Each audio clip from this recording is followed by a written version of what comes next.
Hello everyone, আসসালামু আলাইকুম। কেমন আছেন সবাই? আজকে খুব সকাল সকাল ঘুম থেকে উঠে গেছি। উঠে এক কাপ চা নিয়ে বসেছি আর একটা এগ হাফ বয়েল করেছি। এটাই হচ্ছে আমার সকালের ব্রেকফাস্ট। মোটামুটি বেশ আর্লি উঠে গেছি, অলমোস্ট 6:30টার দিকে। আসলে 4টার পরে নামাজের পরে একটু শুয়েছিলাম, বাট এপাশ ওপাশ করে আর ঘুম আসেনি। সো সকালে ব্রেকফাস্টটা ছেড়ে তারপর একটু মোবাইলে স্ক্রলিং করলাম, দেখলাম দেশের নিউজগুলো। তারপর বসে বসেই অ্যাপ্রিকট খাচ্ছি। অ্যাপ্রিকট কিন্তু আমার অনেক প্রিয় একটা ফল, যেটা পার্সোনালি আমি খুব পছন্দ করি। এটার জুসটাও অনেক মজা। তারপর চলে গেলাম দুপুরে রান্নাবান্নায়। এই যে দেখেন কত কিউট কিউট লাউ, এই লাউগুলো দেখেই তো আমার খুবই ভালো লেগেছে, আর দেখেই প্ল্যান করে ফেলেছি যে লাউ দিয়ে চিকেন রান্না করব। আর যেটা বলছিলাম আপনাদের সাথে, আসলে ফেসবুকে এখন ঢুকলেই শুধু দেখতে পাচ্ছি দেশের যে পরিস্থিতি। সব কিছু মিলিয়ে আসলে খুব একটা ভালো লাগে না, বাট কী করব, যেহেতু আমরা রেগুলার ভিডিও দেই, আমাদেরকে ভিডিও দিতে হয়, না দিলে তো পেজের রিচ, এঙ্গেজমেন্ট সব কিছুই কমে যায়।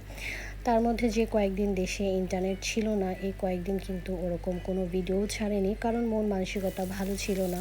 সারাক্ষণই দেশের জন্য চিন্তা, বাংলাদেশে কারোর সাথে কথা বলতে পারছি না, ওখানকার খবর জানতে পারছি না, সব কিছু নিয়ে খুব টেন্স ছিলাম। লাস্ট গত দুদিন থেকে মোটামুটি কিছুটা একটু নর্মাল হলেও, কারণ স্বাভাবিক জীবন তো আমাদের চালাতেই হবে।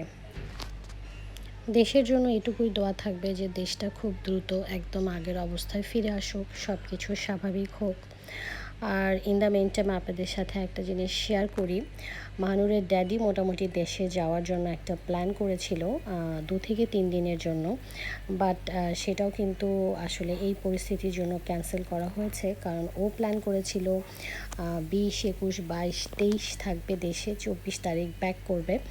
বাট এই সার্বিক পরিস্থিতি দেখে আর সেটা যাওয়া হয়নি, ক্যান্সেল করা হয়েছে।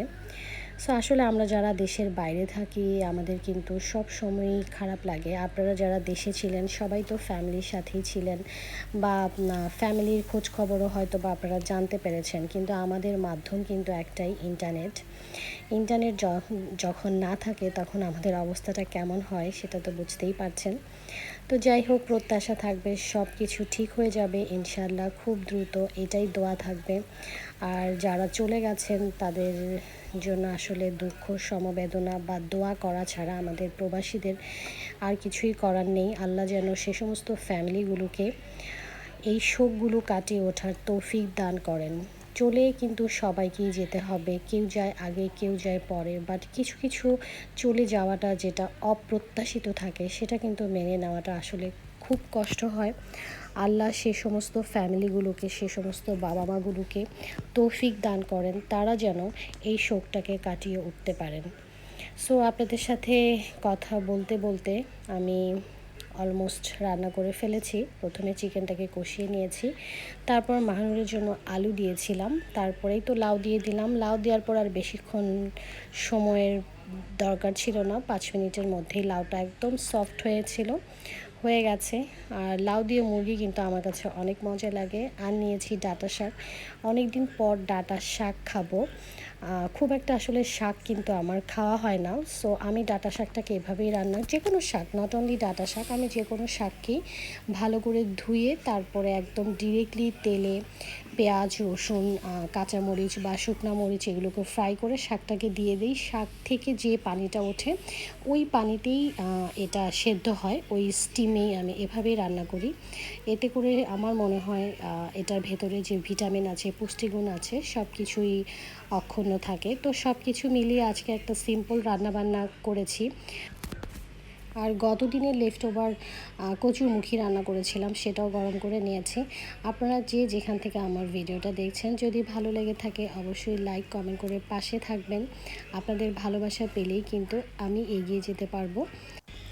আর যেহেতু বেশ কয়েকদিন দেশে ইন্টারনেট ছিল না, তো দেশের আপু ভাইয়াদের সাথে তেমন কোনো যোগাযোগ হয়নি, কেউ কোনো ভিডিও দেখেনি, আর আমরাও আসলে ওরকম ভিডিও খুব একটা দেইনি যারা বাইরে আছি। এতে করে কিন্তু পেজের রিচ, এঙ্গেজমেন্ট সবই কমে গেছে। চলুন আমরা সবাই সবাইকে সহযোগিতা করি, সবার ভিডিও দেখি, লাইক করি, কমেন্ট করি, শেয়ার করি। ভালো থাকবেন সবাই।